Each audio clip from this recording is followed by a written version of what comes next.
Oh, je n'ai pas la possibilité de partager mon live. C'est grave. Je sais pas. Bon, c'est pas grave. Mon compte me fait toujours les siennes comme ça, là, mais bon.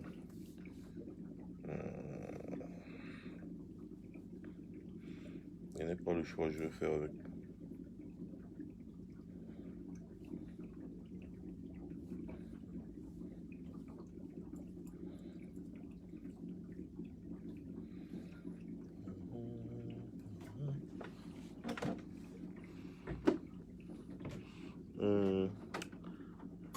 Attends, je vais un peu reculer.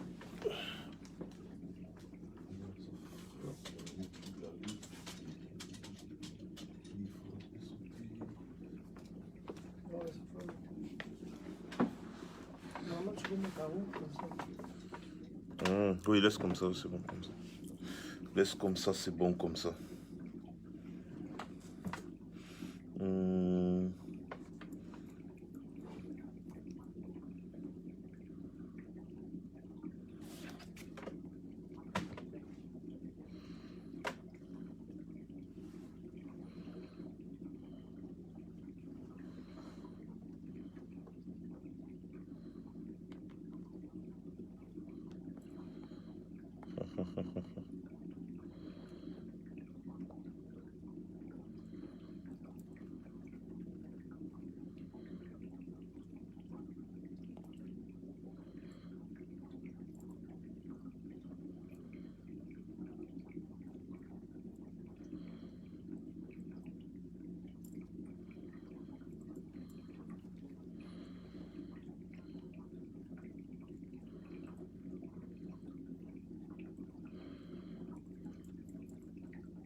Bonsoir, bonsoir tout le monde. Désolé, vraiment, j'ai accusé un très gros retard aujourd'hui parce que j'étais en route et par respect pour vous, je ne peux pas lancer un live en route dans la nuit comme ça, là, ça ne se fait pas. C'est pas... Ouais, un peu en journée comme ça, je pouvais le faire, mais la nuit comme ça, je peux pas encore.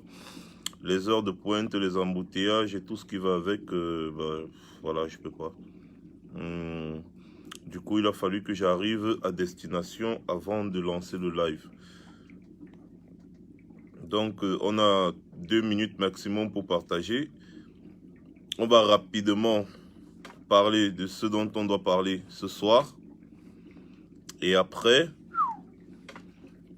je peux donner la parole à 2 ou 3 personnes pour des interventions, bien évidemment. Et le reste, vous savez ce que vous avez à faire. Alors, voilà.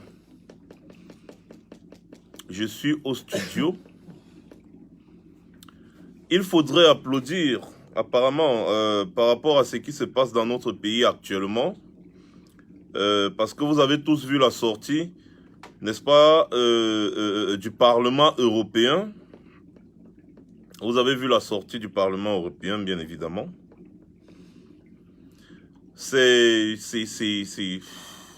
Je vous dirais plutôt que moi, ça me fait mal. En réalité, ça me fait mal. Ça me fait mal, pourquoi? Parce que nous savons très bien c'est quoi le processus.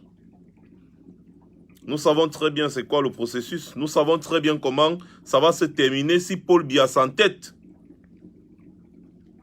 Ce qui me fait encore le plus mal dans l'histoire, c'est que Paul Biya sait exactement comment ça va se terminer. Il sait très bien que quand ça a commencé comme ça, là, il y a un seul chemin. Ça va continuer comme ça. Vous allez entendre prochainement, c'est l'ONU qui est en train de siéger dans le Conseil de sécurité des Nations Unies qui est en train de siéger. Et quand les gens là siègent, c'est bon. Ils vont voter. Ils vont voter. S'ils sont peut-être 20, il y a 11 qui votent pour une intervention militaire. C'est game over. C'est fini. Et dans ce sens-là, dans ce cas précis, quand ils disent intervention militaire, ce n'est pas pour vos beaux yeux, vous les Camerounais. Hein. Ils n'ont rien à foutre de vous. Hein. Ils veulent préserver leurs intérêts. Ils veulent préserver leur commerce, les accords qu'ils ont signés avec Paul Biya et autres, le commerce, tout ce que vous connaissez là. C'est de ça qu'il s'agit. C'est pas vous, hein. Moi, je vous le dis. Alors, lorsqu'on dit que c'est le peuple camerounais qui doit prendre son destin en main, On le crie tous les jours. C'est pas parce que on déteste notre pays, non. C'est parce qu'on connaît comment ce genre de choses finit. Et quand ces gens viennent, ils s'installent, ils vont prendre la quantité qu'ils vont pouvoir prendre, oui, parce qu'ils dépensent de l'argent pour faire leurs interventions. Et après, ils vont prendre la quantité qu'ils vont pouvoir prendre, que ce soit en ressources, le diamant, l'or, le pétrole et tout, et tout, et tout. Ils ne vont rien vous laisser. Quand ils vont finir de prendre ce qu'ils avaient à prendre, ils vont partir. Et ça arrive toujours dans les pays où le peuple ne se lève pas en premier. Ça arrive toujours dans les pays où le peuple ne prend pas ses responsabilités. Ça arrive toujours comme ça. Voilà où nous en sommes aujourd'hui. Nous avons prévenu. Oui, nous avons écrit, nous avons envoyé des correspondances aux députés européens. Vous êtes au courant de toutes les façons. Vous êtes au courant. On a eu plusieurs rencontres avec des parlementaires européens. On a eu plusieurs rencontres. Donc vous êtes au courant parce que le problème c'est de faire sortir la vérité. Le problème c'est de faire sortir la vérité. Alors, il y a une issue pour que ce processus n'aboutisse pas jusqu'à... C'est le départ imminent de Paul Biya. Il n'y a que le départ imminent de Paul Biya qui peut arrêter ces choses. Je vais vous rappeler. L'Union européenne que vous voyez là, ce sont des partenaires forts de Paul Biya. Ils financent Paul dans beaucoup de projets au Cameroun. Paul Biya a ratifié beaucoup d'accords. Les droits de l'homme et tout ce que vous connaissez. Mais Paul Biya ne respecte pas sa part du marché. Le problème a commencé au Cameroun quand Paul Biya a décidé de mourir au pouvoir. Le problème du Cameroun a commencé en 2008 quand Paul Biya a changé la constitution. C'est là où les problèmes du Cameroun ont commencé. Quand Paul Biya a changé la constitution, c'était en 2008. On vous a parlé des émeutes de la faim, non? C'était le changement de la constitution. Il s'en est suivi de l'augmentation des carburants et autres, du prix du carburant. Les taximans ont décidé de gréver. Il y avait déjà les denrées alimentaires au marché qui commençaient un peu à grimper.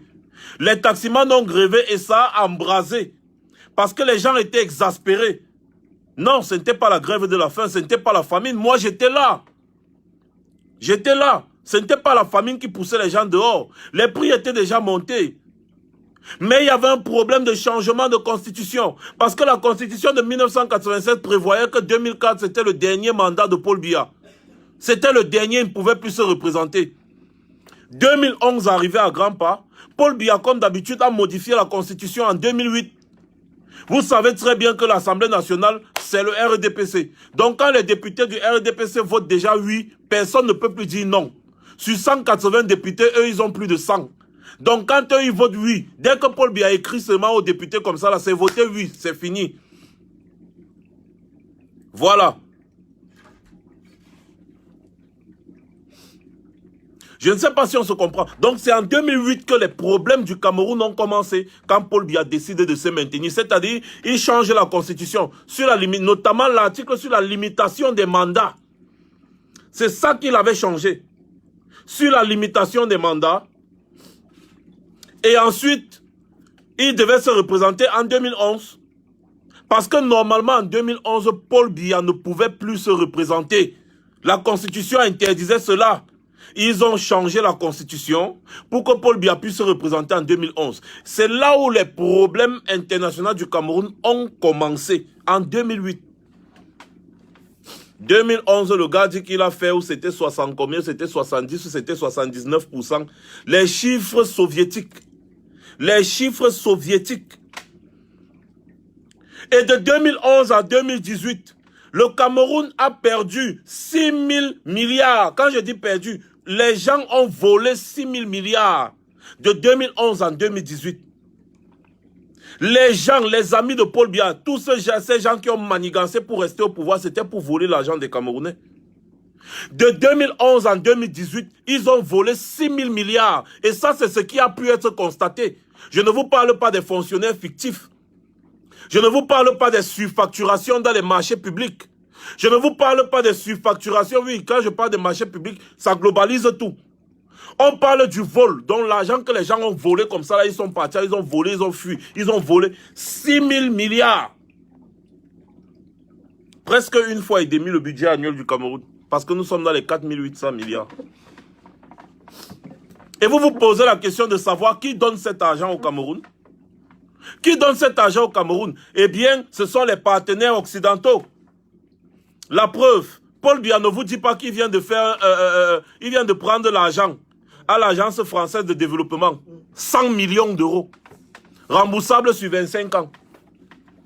C'est pour faire quoi avec cet argent? Où est passé l'argent de la CAN?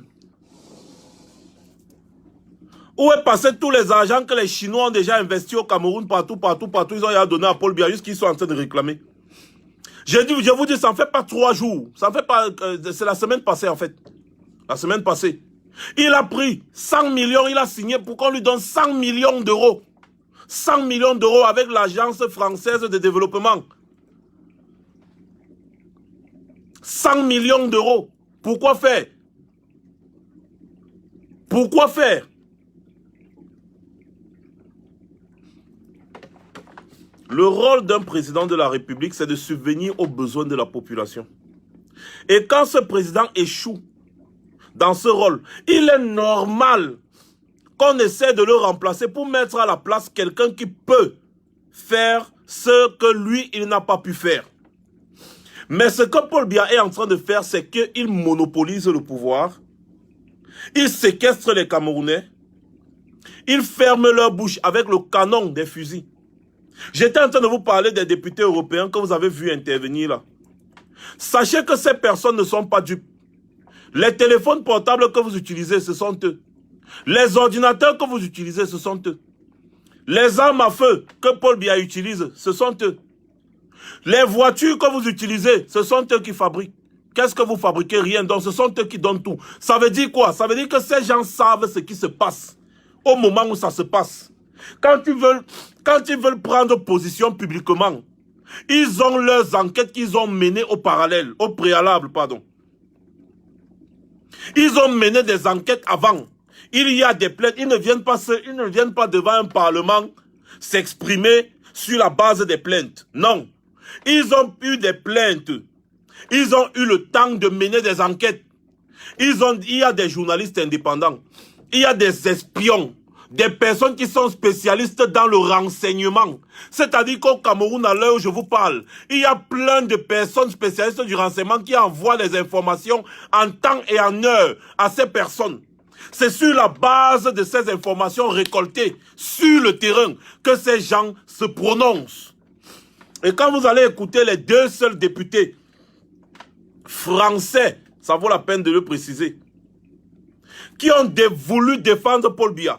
Vous comprenez que ces gens n'avaient aucun argument. Ils se sont basés sur une histoire que le Cameroun combat contre Boko Haram. Je ne sais pas ce que ça a à y voir avec les problèmes qu'on a en train de reprocher à Paul Biya. Ils ont dit qu'il y a une certaine stabilité. Ensuite, ils ont dit que le combat dans les régions anglophones, c'est pour le pétrole.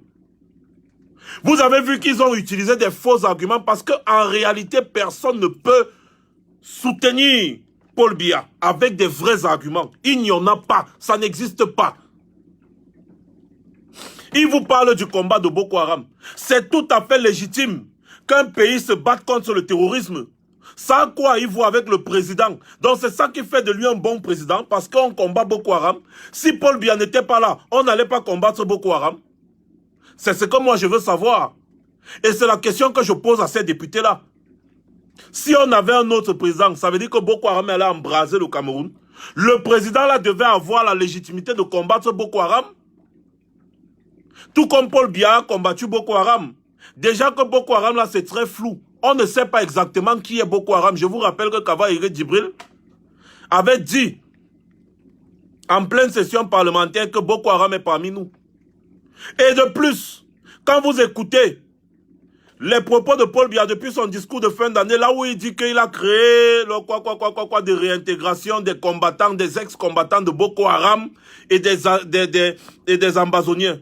Vous comprenez que Boko Haram, là, il y a un problème. Comment, à la base, on sait que Boko Haram, c'est le Nigeria. Ce sont des Aoussa du Nigeria. Des islamistes du Nigeria, excusez-moi. des islamistes du Nigeria. Alors, comment ça se fait qu'aujourd'hui on dit qu'on veut réintégrer des Nigérians dans l'armée camerounaise, ou alors je ne sais pas trop ce qu'ils sont en train de raconter là-bas? Des désarmements, de ceci, de réintégration. Donc ça veut dire qu'on nous a caché que dans Boko Haram, il y avait plein de Camerounais. Ça veut dire que peut-être c'était une rébellion qu'ils ont masquée en terrorisme pour combattre. Parce que poser la question aujourd'hui de savoir qu'est-ce que Boko Haram réclame à Paul Biya ou au Cameroun, vous n'aurez aucune réponse. Vous n'aurez aucune réponse. C'est Ferdinand Ngongo qui avait porté ses pieds pour aller donner l'argent des Camerounais à Boko Haram pour libérer les otages français. Des centaines de millions de nos francs.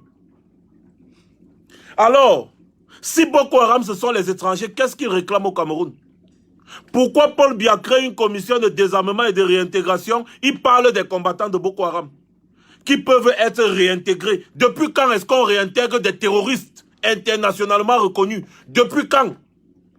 Vous avez entendu ça, ou que Donald Trump va dire que bon, Ben Laden, dépose les armes, je t'intègre dans l'armée américaine.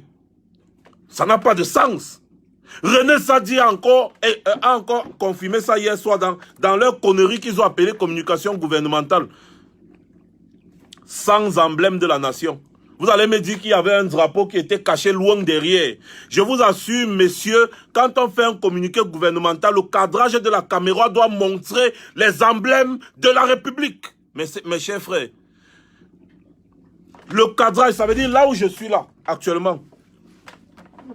Je suis le ministre de la communication d'un pays.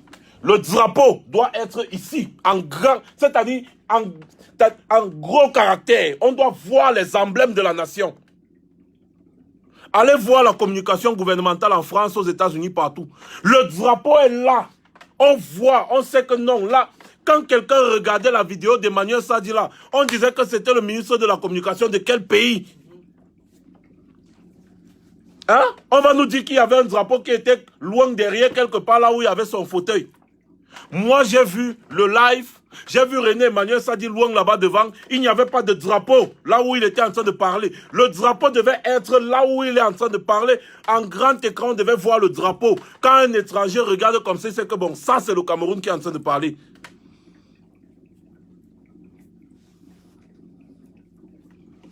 Tu prends le drapeau, tu mets derrière ton dos. Tu te places là, tu es en train de parler. Et tu dis qu'il y avait le drapeau, c'est parce que c'était caché.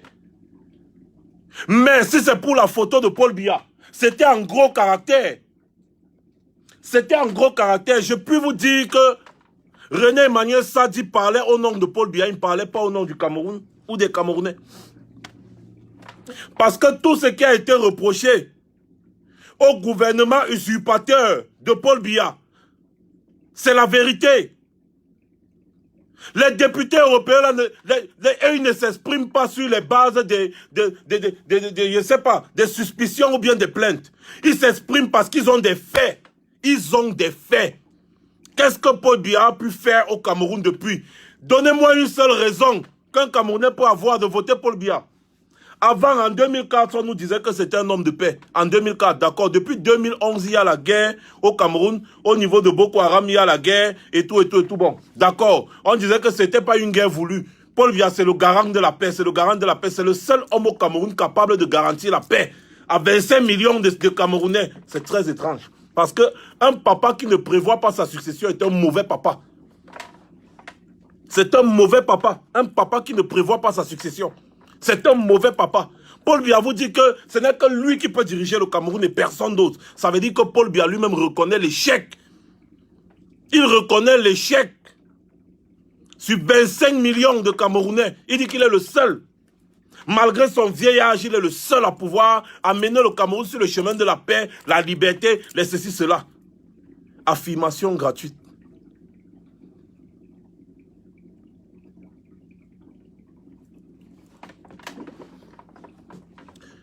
Les députés européens, comme je vous disais, ils se basent sur des faits et selon les résultats des enquêtes qu'ils ont menées.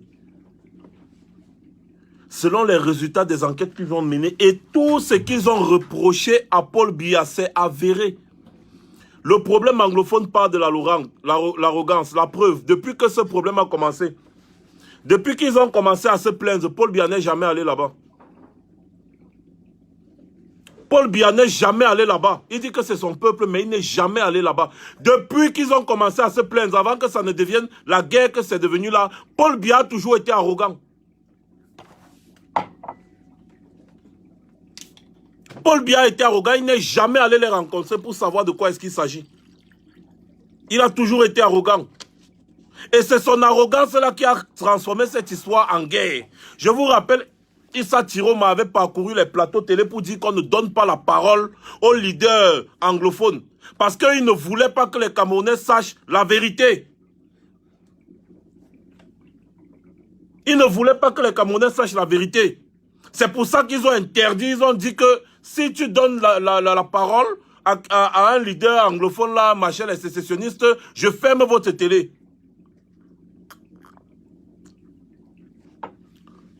C'est de la dictature. On ne va pas parler du courant électrique, les gars. On en a déjà tellement parlé. On ne va pas parler de l'électricité, on ne va pas parler de l'eau potable. Ça, là, on en a déjà tellement parlé. On a déjà tellement sensibilisé les Camerounais. On a déjà tellement dit. Le problème du Cameroun aujourd'hui, c'est Paul Biya. Et tout son régime. C'est le régime Biya, le problème du Cameroun aujourd'hui. Et je puis vous rassurer que le feu va tomber du ciel à cause du régime Paul Biya. Moi, je vous le garantis. Et nous vous disons que la fin est déjà là. Parce que les gens que vous avez vus en session parlementaire l'autre jour là, se prononcer sur Paul Biya, ce n'est pas un hasard. Ce n'est pas un hasard. C'est parce qu'ils sont déjà en train de se préparer. Et toujours l'arrogance et la condescendance du régime Biya. Ils viennent faire une conférence de presse réchauffée pour dire que les députés européens qui ont statué la mentent. Mais ils ne contredisent pas. Hein? Ils ne contredisent pas. Ils vous disent qu'on a arrêté Kamto, le professeur Maurice Kamto, le président élu, sur la base d'un mandat de perquisition. Pour motif hostilité à la patrie, parce qu'il a osé marcher alors qu'il y avait interdiction de marche. Donc vous voyez comment il se contredit dans une même phrase. Il a marché alors qu'il y a interdiction de marche. Pourtant, la constitution du Cameroun prévoit les manifestations publiques. C'est encore lui qui dit que les manifestations doivent être déclarées. Dans la même phrase, il dit les manifestations doivent être déclarées. Et l'autorité administrative peut refuser en cas de menace grave à l'ordre de quoi. Oui, peut-être. Mais, est-ce que les revendications de ces gens n'étaient pas fondées? Avez-vous essayé de les écouter une seule fois? Ils ont déposé les déclarations de manifestation, vous avez rejeté au moins 200 fois. C'est illégal ce que vous avez fait. Alors, le peuple est souverain. L'autorité administrative n'a aucun pouvoir sur le peuple. Allez dire ça à Omar El-Béchir là-bas au Soudan. Allez dire ça à Bouteflika en Algérie.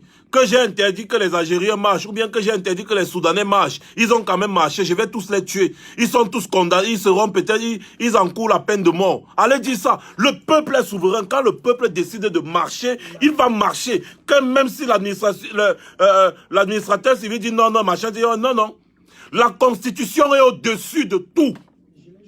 Et quand la Constitution prévoit la liberté de manifester, on fait la déclaration, vous refusez, on fait, vous refusez, on fait, vous refusez, on comprend que vous ne voulez pas qu'on marche par rapport à vos problèmes politiques. Eh bien, nous, le peuple, on va marcher. C'est comme ça que ça se passe. Ici, en France, les gilets jaunes marchent. Ils n'ont pas d'autorisation. Hein. Ils n'ont pas d'autorisation. Mais c'est parce que la Constitution française prévoit. La Constitution française prévoit les manifestations publiques. Alors, les gars marchent. Le rôle maintenant de la police, c'est de les encadrer. Vous dites que vous avez arrêté quelqu'un parce qu'il a organisé les manifestations. Après, vous dites qu'il a commandité les saccages des ambassades. À Tangandji avait fait un communiqué là où il affirme que Maurice Kamto a commandité les saccages des ambassades. Il affirme, hein, ce n'est pas qu'il dit que aurait ou bien que... Non, non, il affirme que Maurice Kamto a machin, il parle du président élu comme si c'est son ami. Il parle d'un professeur agrégé. C'est-à-dire lui qui n'est jamais allé à l'école, il parle d'un professeur agrégé comme si c'est son ami, son camarade de classe. Hein? Ils ont un mandat de perquisition, ils vont arrêter quelqu'un avec un mandat de perquisition. Mandat de perquisition. Et après, on le prend de Douala, on l'amène à Yaoundé. C'est une déportation dans son propre pays. Qui a émis le mandat de perquisition? C'est sûrement le tribunal de Douala. Comment ça se fait qu'il se retrouve à Yaoundé? On va vous parler de sécurité d'État. Une affaire de sécurité nationale. Comme ils aiment les gros mots. La sécurité nationale. La sécurité de ceci. Atteinte à la sécurité de l'État. Quand quelqu'un va alors prendre les armes pour venir vous combattre, vous allez dire que c'était atteinte à quoi? Bon, Abdelaziz Bouteflika va aller dire que les Algériens qui ont marché sans autorisation de manifestation, là, ils ont fait quoi? C'était atteinte à la sécurité de l'État. C'était quoi? C'était atteinte à quoi? Ils doivent dire que c'est parce qu'ils ont inquiété Paul Biya. C'est pour ça qu'on l'arrête. Et c'est de ça qu'il s'agit. C'est ça le problème. C'est parce que c'est un problème personnel que vous avez ramené. C'est parce que Maurice Kamto, le président élu, a battu Paul Biya aux élections. Et il inquiète Paul Biya. Et c'est pour ça que vous l'avez arrêté. Ce n'est pas pour deux choses. Omar El-Béchi va aller dire que atteinte à la sécurité de l'État parce que les Soudanais ont marché, non? C'est ça, c'est la même chose. C'est la même chose. Les Soudanais n'avaient pas d'autorisation de manifester. Ils ont manifesté, Omar El-Béchi est parti. Omar El-Béchi est en prison aujourd'hui. Hein? La Constitution prévoit que les gens marchent. Alors les gens sont libres de marcher. Vous n'avez pas à les empêcher de marcher. Vous pouvez les empêcher de commettre les casses. Si vous voyez quelqu'un parmi les manifestants qui est armé, vous pouvez tirer. Oui. Mais les gens étaient en train de marcher tranquillement, en train de scander, en train de crier au hold-up électoral. Dans un pays qui se respecte, on refait les décomptes. Déjà que les résultats sont faussés. Tous les résultats que Clément Atangana a cités là sont faux. Faux et archi faux. Même les calculs sont faux. Les calculs sont faux. Comment quelqu'un peut avoir un chiffre quelque part et dans le chiffre global, c'est moins que le chiffre qu'il a eu dans une ville. Alors qu'il a eu des chiffres dans plusieurs villes, dans une région. Mais quand tu vois les chiffres régionaux à la fin, et les chiffres régionaux, c'est-à-dire le total régional, est moins que le total qu'il a eu dans une seule ville de la région. Ça n'a pas de sens. Après, vous entendez 100,48%. Le total des votes, on dit 100%, 100,48% sort d'où? Voilà donc, les résultats que vous avez proclamés sont faux. Et c'est ça qu'on revendique. Donner les vrais résultats aux gens. Il devait appeler Maurice Kamto et dire que bon, tu dis que tu as gagné les élections, allons-y bureau de vote par bureau de vote pour voir. C'est comme ça qu'on fait. Allons-y bureau de vote par bureau de vote pour voir. Tu dis que tu as gagné, allons-y. Vous démontrez aux Camerounais, vous devez démontrer par la force du droit et non le droit de la force. Vous démontrez qu'ils ont perdu. Il a perdu. Le gars vous a dit que recomptons. Si j'ai perdu, je lève les mains. Depuis là, au lieu de recompter, vous avez dépensé assez d'argent pour lui faire du mal. Parce que vous avez un problème particulier. Parce que le monsieur a osé là où beaucoup de personnes n'ont jamais osé.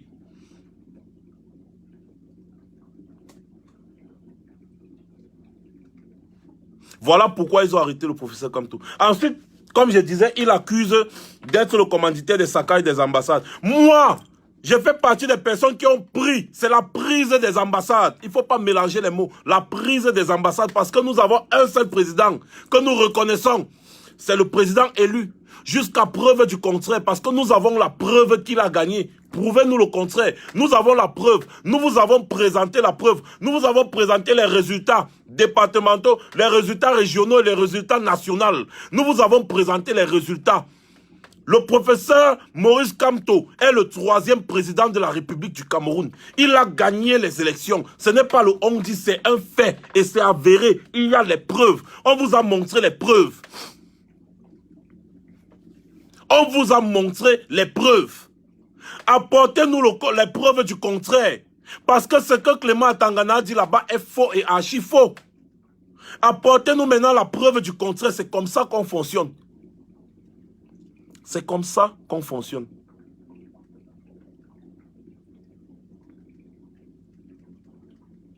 Ils disent que le monsieur a commandité le saccage des ambassades. Comment il a fait pour commanditer le saccage des ambassades? Nous sommes ses sympathisants parce qu'on sait qu'il a gagné. Nous soutenons le nouveau président de la République. Ça ne veut pas dire que c'est lui qui nous envoie de marcher ou bien de faire ce qu'on fait, non. Lui-même, il vous a dit que lui ne soutient pas qu'on ait pris les ambassades. Mais nous, on dit que c'est la colère du peuple. René Emmanuel Sadi dit, Maurice Kamto a commandité le saccage des ambassades. Après, dans la même phrase, il dit, les individus qui ont saccagé les ambassades sont non identifiés. Et qu'il y a une plainte contre X, c'est-à-dire une plainte contre l'inconnu. Mais vous savez quand même que ces personnes non identifiées, inconnues là, ont pour commanditeur Maurice Kamto. Comme vous avez les preuves, sortez une fois les preuves, on nous arrête nous tous, non? Sortez-nous les preuves, on nous arrête nous tous. Nous soutenons Maurice Kamto. Nous le soutenons parce que c'est le président de la République. C'est lui que le peuple a choisi. C'est lui que le peuple a choisi. C'est pour ça que nous le soutenons. Parce que le peuple l'a choisi. Le 7 octobre passé, nous avons vu la preuve. Nous avons vu la preuve. Nous avons vu. Et nous ne reconnaissons pas Paul Biya. Je le dis et je le réclame, je le répète encore aujourd'hui. Je ne reconnais pas. Et nous tous, les combattants pour la libération du Cameroun, tous les vrais Camerounais qui ont voté pour le changement ne reconnaissent pas Paul Biya comme étant président de la République. Paul Biya fut président de la République. Il a été président de la République. Il n'est plus le président de la République du Cameroun aujourd'hui. Nous avons le droit de mettre la photo du président que nous reconnaissons. Là où on veut. Nous avons le droit.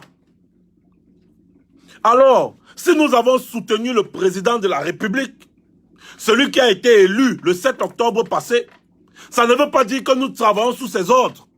Nous assumons nos actes. Nous sommes majeurs. Alors, prouvez-nous donc que c'est lui qui a commandité. Montrez-nous un endroit là où Maurice Kamto nous envoie. Même, on peut même poser ces actes-là, il apprécie même. On peut même poser, il apprécie. Il dit oui, c'est bien ça, mais ça ne veut pas dire que c'est lui qui nous a envoyé. Oui, il a son point de vue par rapport à ça. Son point de vue ne nous était pas favorable. Mais nous disons, c'est un monsieur républicain. C'est tout à fait normal. Nous, c'est le peuple. C'est la colère du peuple. C'est le peuple et c'est la colère du peuple. Le peuple a plusieurs façons de s'exprimer quand il est en colère, surtout quand il n'est pas écouté. Nous, on ne reconnaît pas Biabim Vondo, Barthélémy Diaz. Non, Barthélémy Diaz, quand il est dans le nom là, ça lui donne trop les élos, mon frère. Parce que Barthélémy Diaz, l'histoire, vraiment, c'est que le monsieur là...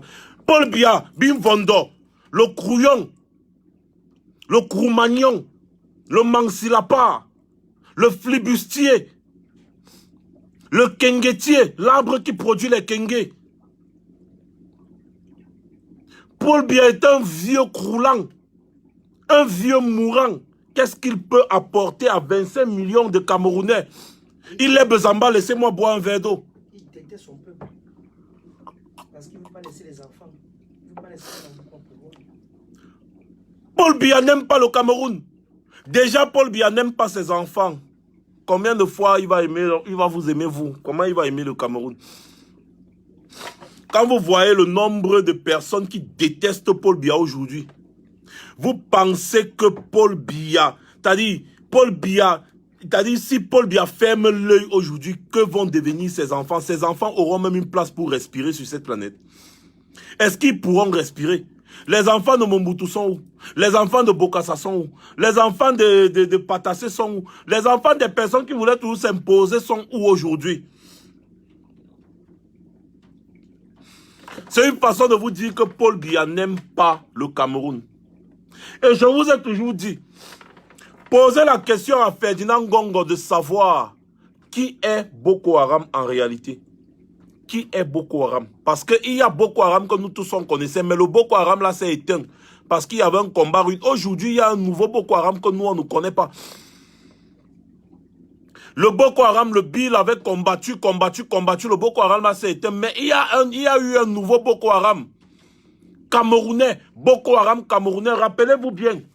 Quand Kaba Yege Djibril avait dit que Boko Haram est parmi nous, rappelez-vous bien. Rappelez-vous bien. Quand Boko Haram était parti là-bas à l'extrême nord, ils sont rentrés avec les tenues du BI. Ils sont rentrés avec les voitures de l'armée camerounaise. Boko Haram était habillé en tenue militaire camerounaise. Ils sont rentrés, c'était comme si c'était un bataillon de l'armée camerounaise. Pourtant, c'était Boko Haram. Ils ont commis un massacre, ils ont pris les otages, ils sont partis. Ferdinand Ngongo a porté les valises d'argent pour aller négocier la libération des otages. Demandez à Ferdinand Ngongo, le voleur de l'argent de la CAN, l'homme qui est derrière les malversations financières qu'il y a eu dans l'affaire de la CAN manquée du Cameroun. Demandez-lui qui est Boko Haram, parce que ces gens savent, ils connaissent très bien. Ils savent, ce sont eux. Je dirais, je n'affirme pas, mais je dirais que ce sont eux qui financent l'affaire là, au nord. À l'heure où je vous parle. Parce qu'ils veulent encore avoir que Paul Biya ait la légitimité pour continuer de rester là. Parce que les députés qui l'ont défendu là, les députés français, ils ont pris le prétexte que parce que Paul Biya combat Boko Haram. Hein. C'est ça. Hein. C'est leur prétexte là-bas. Hein. Que parce que Paul Biya combat Boko Haram. Voilà le prétexte qu'ils ont pour défendre Paul Biya. C'est Paul Biya qui combat Boko Haram ou bien c'est l'État du Cameroun. Sachez faire la part des choses. C'est Paul Biya qui défend Boko Haram, qui défend le Cameroun contre Boko Haram, alors c'est l'État du Cameroun qui défend son territoire contre Boko Haram. Paul Biya, le seul problème du Cameroun aujourd'hui, comme je vous le disais à l'entame de mes propos tout à l'heure, Paul Biya est le seul problème. C'est-à-dire le Paul Biya et son régime. C'est le seul problème qu'il y a actuellement. L'affaire de la succession de gré à gré là. Je vous avais déjà parlé de ça ici depuis. Je vous avais déjà dénoncé tout ce qui se passe au palais des Toudi depuis. Donc ce n'est pas un fait nouveau. Ne venez plus toujours en inbox me parler de ça comme si vous n'étiez pas au courant. Ou alors quand on parle, ça entre ici, ça sort là-bas. Regardez, revisitez mes vidéos. C'est vrai que mon autre page a été supprimée. Mais je pense que j'avais fait au moins 10 vidéos en direct ici où je vous avais montré, je vous avais détaillé. Je vous avais tout détaillé. J'avais tout détaillé sur les Ngongo, les Mvondoayolo, Chantal Biya, le clan Mebengo, le clan Ngongo et tout ça. Je vous avais tout détaillé ça. Sur comment ça s'est passé avant que le type là devienne DG à l'ENAM. Et le frère, c'est le neveu, c'est le frère de Chantal Biya. C'est le neveu de Chantal Biya. Je vous ai parlé du père du gars qui est à l'ENAM actuellement. C'est lui, il est mort. C'est lui qui avait joué le rôle du père de Chantal. Donc il est comme le père de Chantal Biya. Il avait adopté Chantal Biya. Donc je vous avais déjà parlé de tout ça. Cette histoire de succession de gré à gré là, on a déjà dénoncé ça. Si bien que si ces gens-là font encore ça aujourd'hui, c'est que c'est des suicidaires. Parce qu'on a mis ça sur la place publique. Vous avez vu, ils ont changé. Ils avaient pour but de modifier la Constitution. C'est pour ça qu'Ngongo a été monté ministre d'État. Ils voulaient modifier la Constitution. Et là, ça allait mettre le président du Sénat de côté, ça allait mettre le président de l'Assemblée nationale de côté. Ça allait le mettre directement comme succession constitutionnelle. On a dénoncé tout ça ici. Avec les faits. Ce n'est pas que le Congo ça, c'est avec les faits. Je vous ai donné tous les détails. Voilà. Donc sachez que ce que vous avez vu hier soir, Emmanuel Sadi, après vous avez vu à Vision 4, j'ai vu Jean-Jacques Zé. Jean-Jacques Zé, envoyez-lui la vidéo aussi. Jean-Jacques Zé, tu étais un journaliste qui faisait bien son boulot, mais aujourd'hui tu es entré dans la démagogie. Tu es entré dans l'obscurantisme, Jean-Jacques Zé. Aujourd'hui, tu es en train de demander aux gens de faire bloc contre le Parlement européen. Est-ce que c'est le Parlement européen qui va intervenir au Cameroun? Le Parlement européen a dénoncé quelque chose. Et ils ont voté des résolutions. Si ça ne marche pas, ils vont envoyer ça au Conseil de sécurité des Nations Unies. Le Cameroun est signataire. Le Cameroun est signataire. Alors le Cameroun a des obligations. Jean-Jacques Zé ose demander au MRC, au SDF et autres de faire bloc pour protéger le Cameroun contre l'invasion extérieure. Demandez d'abord à Paul Biya, il est parti prendre 100 millions d'euros l'autre jour. C'est pourquoi? Les gens vous donnent à manger. Ce sont les gens qui vous donnent à manger. Donc, ils ne peuvent pas aussi vous dire que ce que vous faites là n'est pas bien. Vous êtes toujours en train de dire que les gens viennent déstabiliser le Cameroun. Pourquoi quand Paul Biya s'est représenté en 2018, si vous tous vous saviez que ça allait poser un problème, vous n'avez pas dénoncé ça? Pourquoi?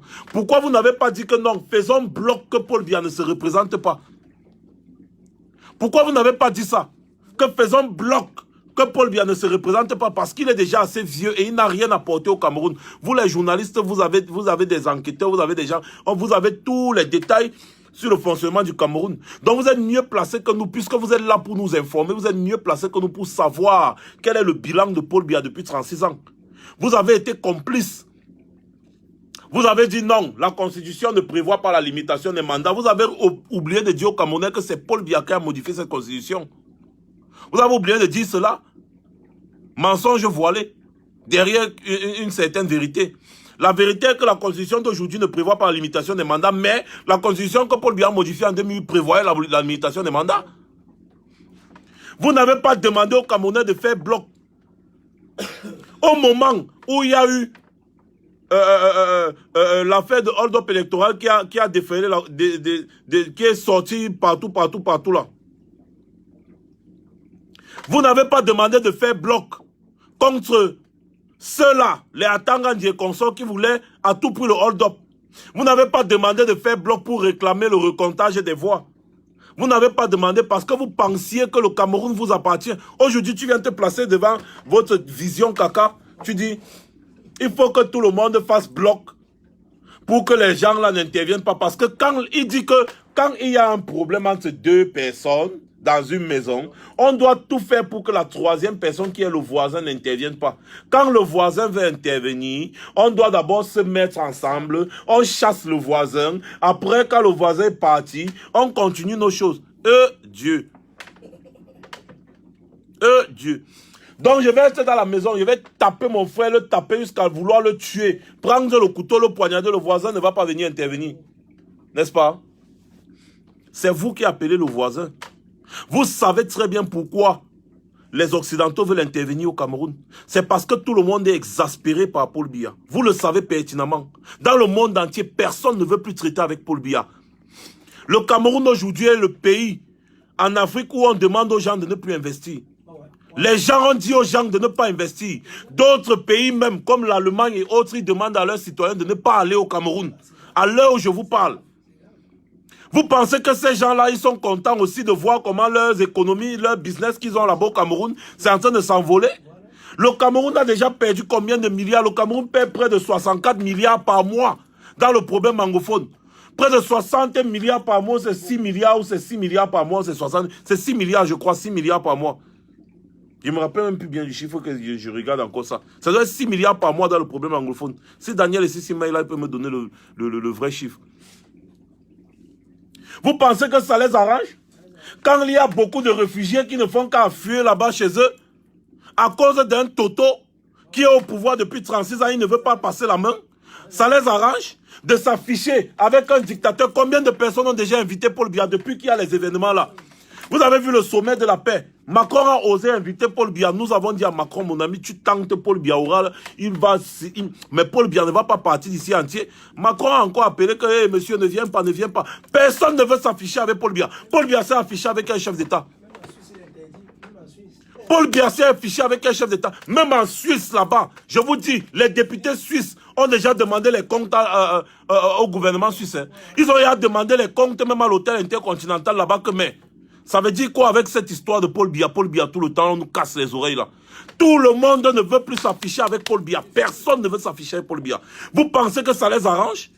Le Cameroun, effectivement, c'est la plaque tournante de toute l'Afrique centrale, la zone CEMAC. Le Cameroun fait vivre le Tchad, la Centrafrique, la Guinée équatoriale, le Congo, le Gabon. Hein? Alors, vous pensez que ça arrange les affaires de voir toujours le vieux Paul Biya qui veut traumatiser les gens, qui veut toujours traumatiser son peuple, Le matin, quelqu'un se réveille, Paul Biya. La midi, Paul Biya c'est un mauvais. Le soir, Paul Biya est méchant. Là, Paul Biya assassin. Paul Biya... Non. Non. Ça ne les arrange pas. Il faut passer à autre chose. Tu ne peux pas t'asseoir. Tu es là avec George Bush le père. Après George Bush le fils. Bill Clinton. Barack Obama. Et tous les autres présidents. Tu es là avec Jacques Chirac, François Hollande, peut-être même le général de Gaulle. Hein? Sarkozy, tu es là. Macron, qui a 41 ans, tu es toujours là. Oui, j'ai dit Hollande, non? Macron, tu es toujours là. Les pays comme le Bénin ont déjà changé les présidents. Le Ghana a déjà changé les présidents. Le Nigeria a déjà changé. Vous êtes toujours là. Il est toujours là, Paul Biya. Et vous pensez que les gens sont contents d'avoir encore Paul Biya? Non. Personne n'est plus content d'avoir Paul Biya comme partenaire.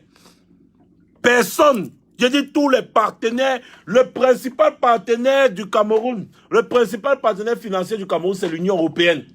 C'est l'Union européenne qui finance le Cameroun presque constamment. Financer les micro-projets. Il y a une affaire de micro-projets qu'on finançait à soi 96 milliards par an au Cameroun. Là, je vais vous détailler ça bientôt. 96 milliards chaque année au Cameroun. L'Allemagne investissait. Ils ont coupé. Ils ont coupé. Même le Commonwealth, voilà. Ils ont coupé.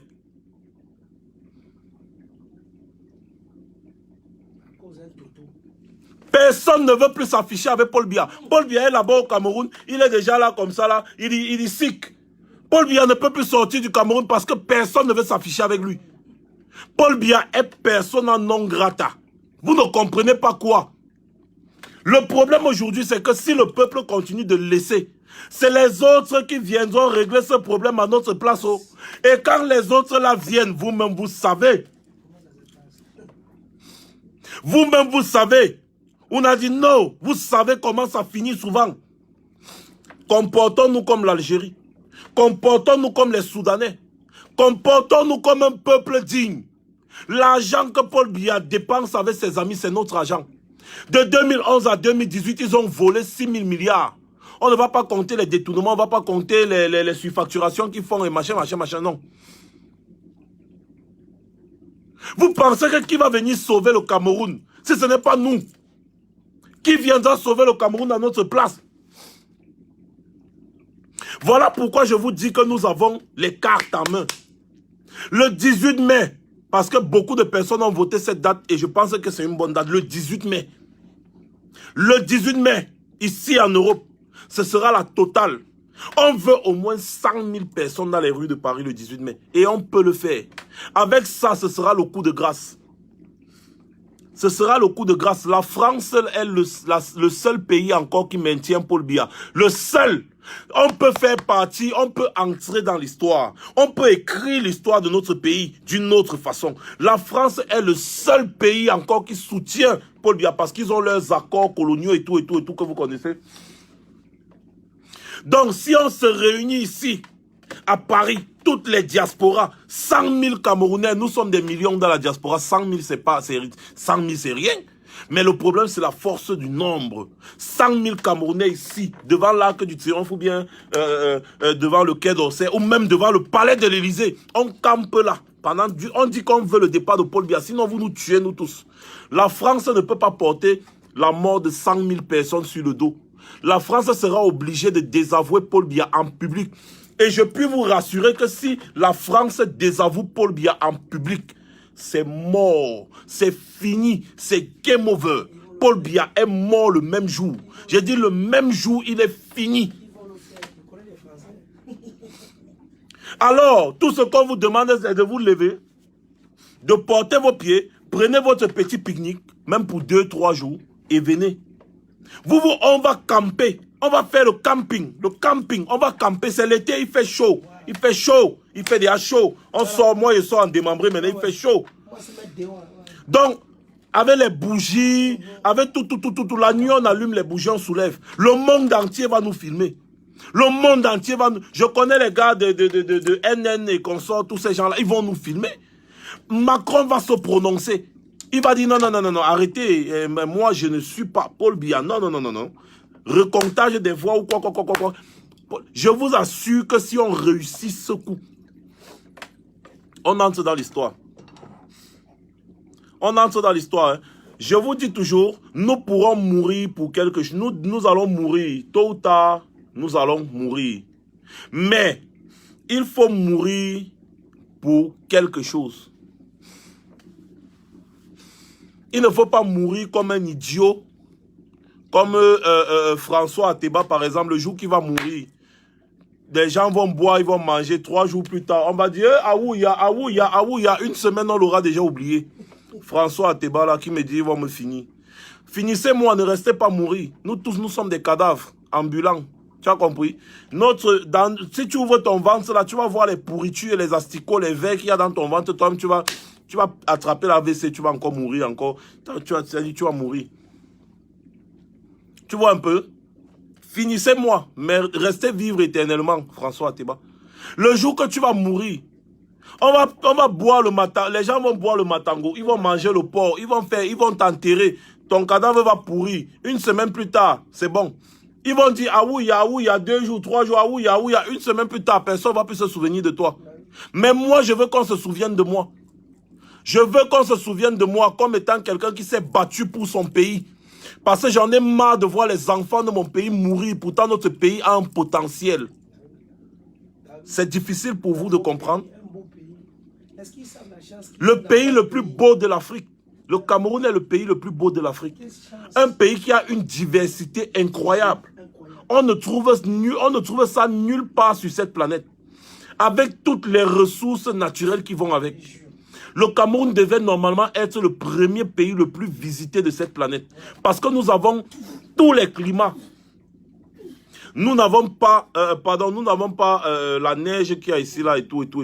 Nous avons le climat tropical, nous avons le climat subsahárien. Et il ne fait pas trop chaud comme il fait chaud au désert, non. C'est la savane. Nous avons la forêt dense, nous avons la savane. Nous avons tout genre de bois. Nous avons les animaux qu'on trouve presque partout en Afrique. Nous avons le climat tropical. Quand tu vas à Kribi, à Limbé, c'est-à-dire le Cameroun, c'est une diversité incroyable. Que si on investit seulement sur le tourisme comme Dubaï a fait. Imagine Limbé avec les hôtels 6 étoiles ou bien 8 étoiles même. Les hôtels 8 étoiles, Limbé. Imagine un peu Kribi avec les hôtels 15 étoiles. Imagine un peu le Cameroun là. Imagine les autoroutes, les échangeurs. Imagine les métros, les TGV. Imagine les aéroports avec des avions normaux. Imagine le Cameroun comme Dubaï. Jusqu'aujourd'hui, on utilise toujours le même aéroport à Douala. Imaginez un peu un Cameroun comme celui-là. Regarde l'aéroport de Douala. Aguiou Tchakap Emmanuel Kemta le combattant, Aguiou Café. Imaginez ce Cameroun-là, c'est ce Cameroun-là qui nous fait rêver, c'est ce Cameroun-là qu'on veut. A-t-on les possibilités d'avoir ce Cameroun? Oui. Nous avons les possibilités, nous avons les moyens d'avoir ce Cameroun. Nous avons les moyens d'avoir ce Cameroun. C'est possible. Regardez le Rwanda. À combien de temps ils ont changé le Rwanda? Le Cameroun est un pays exceptionnel sur cette planète. Le golfe de Guinée qui nous appartient en majorité là, le golfe de Guinée qui nous appartient en majorité là, c'est la zone la plus riche de cette planète. C'est la zone la plus riche de cette planète, le golfe de Guinée que vous voyez là. Ça veut dire que le pétrole, le diamant, tout ce qu'il y a là-bas dans le golfe de Guinée là, en majorité ça appartient au Cameroun. Qu'est-ce qu'on ne peut pas faire avec toutes ces richesses? Ouais, un gros toto comme Paul Biya qui s'assoit, il passe son temps à Suisse, il dépense l'argent du pays au lieu d'investir au pays. Le Cameroun est l'un des pays en Afrique qui ne peut pas manquer l'électricité ou l'eau. Dans toutes les 10 régions, dans tous les départements au Cameroun, il y a l'eau. Il y a un cours d'eau capable d'alimenter un barrage hydroélectrique. Si on veut seulement utiliser l'énergie non renouvelable, les barrages hydroélectriques, on peut donner l'électricité à toute l'Afrique centrale. L'eau potable, on ne doit pas manquer l'eau potable. L'eau potable. Tu parlais du cuivre, le truc là, les tuyaux en fer qu'on utilise pour... Les tuyaux en fer qu'on utilise pour l'eau là. C'est encore ça qu'on utilise là-bas. C'est pour ça que l'eau, quand on coupe un peu l'eau est sale. Apporte un peu ça. Apporte-nous un peu ça. On vous dit pourquoi l'eau est sale au Cameroun quand ça sort des robinets. Voilà un spécialiste en plomberie des bâtiments qui va vous expliquer pourquoi quand on coupe l'eau, après ça revient, l'eau est complètement boueuse. Parce que les tuyaux qu'on utilise, que la SNEC utilise là, c'est sale. On veut tuer les Camerounais, on les empoisonne. L'eau qui sort du robinet au Cameroun, c'est du poison lent. C'est du poison lent. Toi qui bois l'eau du robinet au Cameroun, là, tu te tues à petit feu. Comment ça se fait que les Camerounais sont réfugiés? Comment ça se fait? Des Camerounais sont réfugiés. Les centaines de milliers de Camerounais traversent le désert et la mer. Apparemment, il y aurait eu 800 morts hier en Libye. 800 morts. 800 morts en Libye. Les Africains noirs. Ils fuient quoi dans leur pays? Et il y a sûrement des Camerounais dedans. Voilà. Evan Rodé. Akono-Linga n'a pas de lumière depuis 3 semaines. Akono-Linga n'a pas de lumière depuis 3 semaines. C'est le Cameroun de Paul Biya que nous voulons. Akono-Linga, pas de lumière depuis 3 semaines. Allez voir l'Est du Cameroun. La zone la plus riche actuellement au Cameroun. L'Est. La route, niente. L'eau, nada. Dis-leur qu'on ne passe plus l'eau dans ça, ça c'est du métal pur. Voilà c'est dans quoi on passe l'eau. Encore au Cameroun. Pur. Quand ça rouille... Regardez le métal. Quand ça rouille, c'est ça qui vous donne... attends, Leslie, mets-toi là, je te filme, tu fais le truc. Prends un peu. Vous avez la chance d'avoir... Mets-toi, je te filme, non? Mets-toi là, je te filme. Je tourne un peu la caméra, je te filme. Vous avez la chance d'avoir un spécialiste en plomberie qui va vous expliquer pourquoi l'eau est sale. Voilà. Recule un peu, on ne te voit pas bien. Voilà. Bon, je vais vous expliquer. Normalement, l'eau est sale parce que quand on coupe l'eau, qu'est-ce qui se passe? C'est que l'eau qui stagne dans cette métal, elle rouille. Et lorsqu'on ouvre l'eau, qu'est-ce qui se passe? Vous avez de l'eau sale. L'eau qui vient normalement n'est pas l'eau sale. Donc c'est en train de nettoyer ce métal-là. Or, on ne l'utilise plus pour passer de l'eau potable dans cette métal.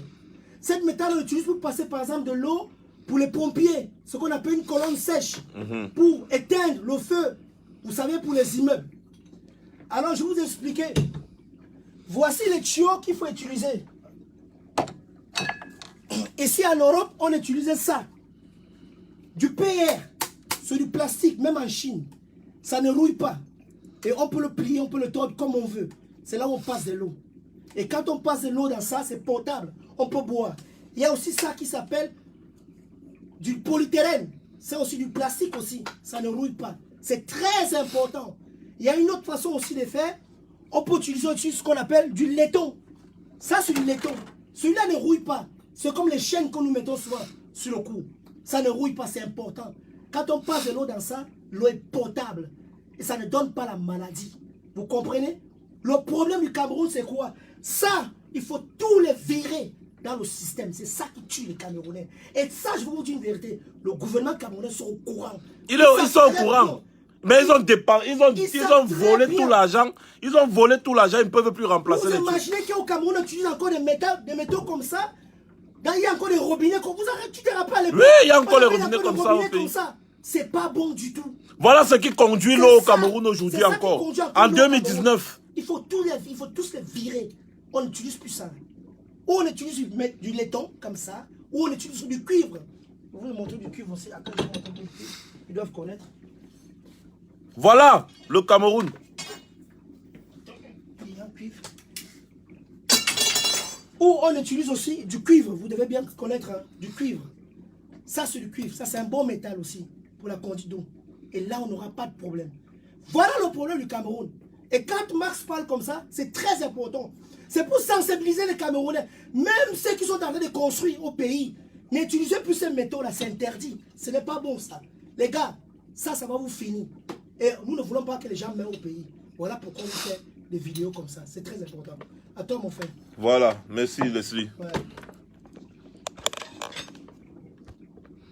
Vous avez des gens comme Leslie ici qui est un ingénieur.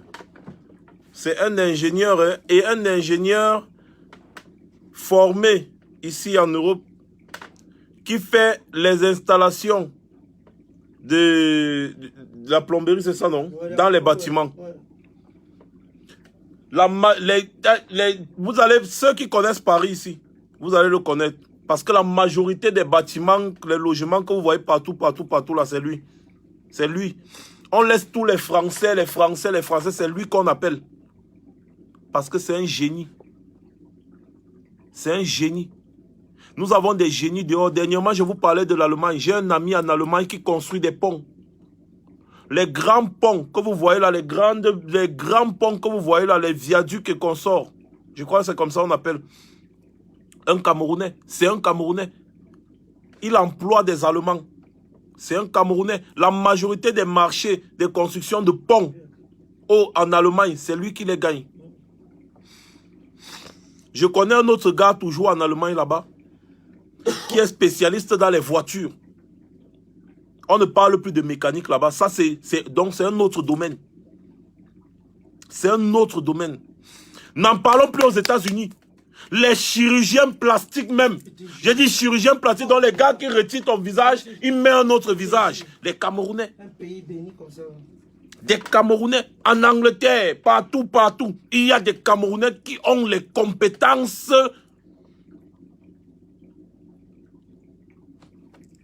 Mais nous, au Cameroun, on a quoi? Paul Biya a fui le Cameroun pour venir se soigner tous les jours ici parce qu'il n'y a pas de docteur là-bas. Il fuit parce qu'il sait qu'il n'a pas formé les Camerounais. Au Cameroun, on forme plus de théoriciens que de praticiens. Bah oui. On ne forme pas les techniciens dans un pays. Vous pensez que qui va construire le pays? C'est les ministres, c'est les fonctionnaires d'État là qui vont construire le Cameroun. C'est les fonctionnaires d'État qui vont construire le Cameroun.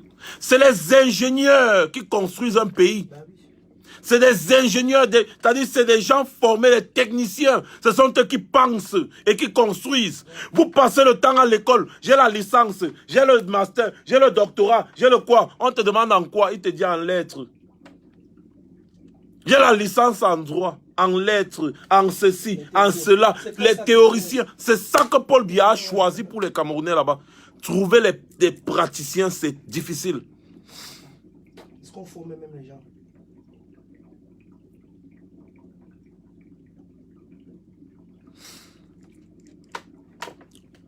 Vous savez, notre pays se meurt. Je ne sais pas combien de fois on va vous dire ça. Vous avez remarqué que je ne fais plus trop les directs. C'est parce qu'on a déjà tellement parlé. On a déjà tellement parlé, je suis fatigué de parler. On vous a déjà tellement dit ce qu'il faut dire. Je ne sais pas ce que je vais encore vous dire. On vous a déjà dénoncé tout genre de faits, de trucs. On vous a déjà tout dit. Le problème, c'est que les dernières cartes, le Cora, c'est entre les mains du peuple. C'est le peuple là qui doit se décider à corater Paul Biya définitivement. Ne laissez pas les autres intervenir. Mais les autres vont intervenir si on ne fait rien. Voilà donc là où nous sommes. Le seul problème que nous avons au Cameroun aujourd'hui, c'est Paul Biya. Le seul problème pour éviter tous les autres problèmes, c'est Paul Biya. Tant que Paul Biya sera à la tête du Cameroun, le Cameroun aura tous les problèmes. Ça ne fait que commencer. Vous avez vu les trucs qu'on fait à minuit, non, les communiqués qu'on fait à minuit, on panique. On fait même le réchauffer. Le ministre lit en paniquant. Il ne sait pas ce qu'il va lire. On lui dit non, monsieur le ministre, ce n'est pas ceci, c'est cela. Il faut reprendre. L'autre dit, allez, on reprend. 5, 4, 3, 2, 1, 0. Il dit 0. On reprend. On tourne. On fait ceci. C'est la panique. Ils sautent même les lignes. C'est la panique. Ils paniquent à Itoudi parce qu'ils savent quel est le processus qui a été enclenché. Ils savent pertinemment ce qui est en train de se passer. Ils le savent et le professeur Baebek vous avait dit. Le professeur Baebek avait averti. À Tangandi, le gros Toto là est sorti avec ses... Il dit que Kamto, je vais faire ceci, Kamto, je vais faire cela. Il n'a pas la tête pour réfléchir. Comment s'attaquer à un monsieur comme le professeur Maurice Kamto, un monsieur qui pense, un monsieur qui agit avec la tête. Il dit que l'intelligence, c'est ça. Il vous a dit que vous avez la compétence de vos compétences, mais pas la compétence requise. Vous avez la compétence de vos compétences, ça veut dire que tu es bête parce que tu es bête. C'est une façon de dire que quand tu es bête, ne joue pas au sage. Parce que tu es compétent pour toi-même, tu n'es pas compétent pour une autre personne. C'est de ça qu'il s'agit. Et voilà ça qu'il est en train de les travailler aujourd'hui juridiquement. Hein. Il ne se gêne pas. Tu vas le voir en prison, là, le gars ne se gêne pas. Il savait qu'il devait aller en prison. Il savait. Il connaît comment le gouvernement de Biya fonctionne. Il savait qu'il devait aller en prison. Et ce n'est pas la première fois qu'il part en prison sous le régime Biya. Je vous le rappelle. Parce qu'il a été un acteur majeur dans le hold-up électoral qui a eu lieu dans les années 90 avec John Fundi. Il a été un acteur majeur. Donc c'est un opposant depuis. Les gars sont en train de paniquer à étudier, ils paniquent, les gars paniquent, ils paniquent. La panique est à bord. Le peuple camerounais, personne ne peut tirer sur vous si vous décidez de descendre pour changer les choses. Parce que moi, je vais vous dire quelque chose. Restez là, asseyez-vous, buvez les bières, mangez le porc. Vous avez compris, non? Quand ça va venir de l'autre côté, ils ne vont pas vous connaître. Hein? Ils vont écraser tout ce qui passe sur leur chemin parce qu'ils viennent préserver leurs intérêts. Vous comprenez, non? Donc, on gagnerait à prendre les devants. Parce que si on ne prend pas les devants, Paul Biya va tomber. Paul Biya est même déjà tombé, c'est fini. Quand vous avez vu le statut, les résolutions, ils ont exigé la libération du président élu immédiatement. Je vous ai dit la chose qui me fait mal, c'est que Paul Biya sait très bien comment la procédure là fonctionne. Il a vécu ça à plusieurs reprises. Il sait comment ça fonctionne. Les sadis, tous ces gens-là savent comment ça fonctionne. Et le problème, c'est que quand ça va arriver, eux, ils ne seront pas là-haut. Ils vont fuir. Ils vont fuir. Quand ça va arriver, ils ne seront pas là. C'est vous qui allez subir comme d'habitude. Ils ne seront pas là. Leurs enfants, leurs familles, ils ne seront pas là. Les gars seront déjà partis depuis. Voilà. Ils savent ce qui va arriver. Et ça va arriver. Et ça va arriver. Leur problème, c'est quoi? Moi, je vous dévoile le secret. Parce que c'est toujours ce qui se passe. Leur problème, c'est quoi? C'est que dès qu'ils vont entendre seulement que bon, c'est décidé, on va. Ils vont partir au trésor public. Ils vont prendre tout l'argent qu'il y a là-bas. Ils vont se partager ça. Ils vont partir. Et vous allez rester là au quartier à Etambafia, à Ebomzout, partout à Etetak. Vous allez rester là. Vous allez subir. Vous allez subir. Voilà ce qui va se passer et c'est exactement ce qui va se passer. Ils savent et ils ne font que provoquer. Ils savent qu'ils ne peuvent rien. Face à la colère du Conseil de sécurité des Nations Unies, ils ne peuvent rien. Ils vivent grâce à eux. Ce sont eux qui les financent, ce sont eux qui font ceci. Mais au moment où on leur reproche les fautes, ils parlent de pays souverains. Tu es souverain, mais tu ne produis rien. Ton propre pétrole, tu es incapable de transformer. Ton propre diamant, incapable de transformer. Même ton bois, tu es incapable de transformer. Tu importes l'eau salée, le sérum physiologique qu'on met dans le nez des enfants. Tu importes le cul-dent. Tu importes tout. Allez dans les bureaux des ministres, partout. Tout ce qui est au Cameroun est importé. Même les meubles, alors que nous avons le bois. Le bois là vient de chez nous. Ça monte en Europe, en billes de bois. On fabrique les meubles, on revient avec. Les pays comme le Botswana et Congo produisent eux-mêmes leurs diamants. Ils exploitent le diamant, ils transforment, ils vendent le diamant fini. Et c'est ça qui fait leur économie. Vous ne produisez rien. Ce sont eux qui vous donnent l'argent. Ils vous financent chaque année. Ils vous donnent l'argent. Que bon, voilà l'argent pour tel projet, voilà l'argent pour tel projet, voilà. L'argent que vous entendez là vient d'où? Ce sont toujours les mêmes gens qui vous reprochent aujourd'hui qui vous donnent ça. Et vous venez faire la conférence de presse, vous parlez de pays souverains. Les États-Unis vont dire qu'ils sont souverains. Vous allez dire que vous êtes souverain. Vous fabriquez les armes, vous fabriquez les munitions, vous fabriquez les médicaments. Vous fabriquez quoi? Même les brouettes, même. Est-ce qu'il fabrique d'abord les brouettes au Cameroun? Vous fabriquez quoi? Pour que les gens ne vous donnent pas des leçons. Vous êtes parti signer les résolutions pour que les gens vous financent. Oui, ce que vous ne savez pas, c'est que pour que ces gens financent, ils vous demandent de signer des résolutions. Vous ratifiez des accords. que bon, je vais respecter les droits de l'homme, Voilà. je vais respecter la liberté d'expression, je vais respecter ceci. Vous avez signé, ok, tu es sûr que tu vas respecter? Oui, bon, tu as besoin de combien? Ah, voilà ça pour le projet, voilà ça pour... C'est comme ça que ça fonctionne. Voilà. On ne vous donne pas de l'argent pour rien. Il n'y a rien pour rien. On ne donne pas l'argent pour rien. Et maintenant, quand tu violes les accords là que toi-même tu as signés, il est de leur devoir de te rappeler que tu es en violation de ces accords. Voilà. Mais moi, je ne comprends même pas. Attendez un peu, mais qu'est-ce qui ne va pas dans la tête de certaines personnes?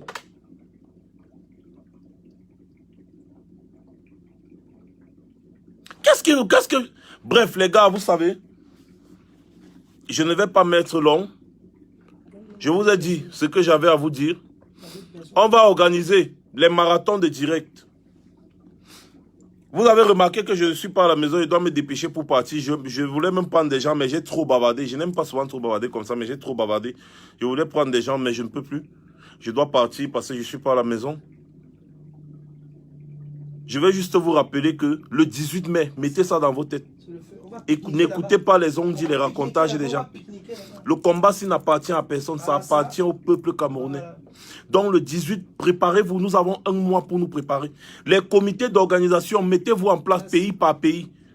Envoyez-nous les... On va créer, il y a un groupe WhatsApp, on va créer pour ajouter d'autres pays, d'autres pays, d'autres pays.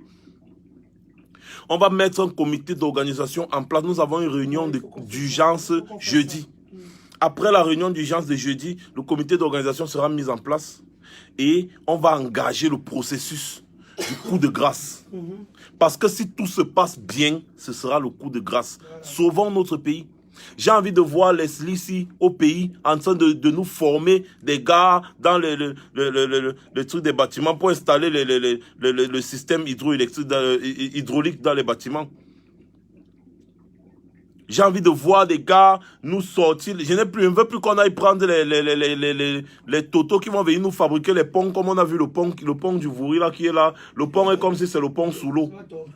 Le pont est comme si c'est un pont qui a l'inondation. Il y a beaucoup d'ingénieurs ici en France. Beaucoup de gens dans le monde entier. Les Camerounais très intelligents. Ils payent le temps ici. Au Cameroun, on importe même les habits si on importe. On importe les habits, les ballots. Les ballots, la friperie, on importe tout. Bref, de toutes les façons, restez scotchés sur la page de tous les combattants connus que vous connaissez pertinemment. Restez scotchés sur leur page. Toutes les informations vous seront données pour cette grande journée. La journée là vous réserve beaucoup de surprises. Et celui qui va manquer à cette journée manquera d'entrer dans l'histoire de son pays. Oui, parce que vous entrerez dans l'histoire de votre pays à cause de cette journée là. Passez une bonne soirée. C'était Max Seigneur Ivoire. Surtout, retenez bien que la révolution, ce n'est pas le Congo, ça. Ah, j'aime cette phrase.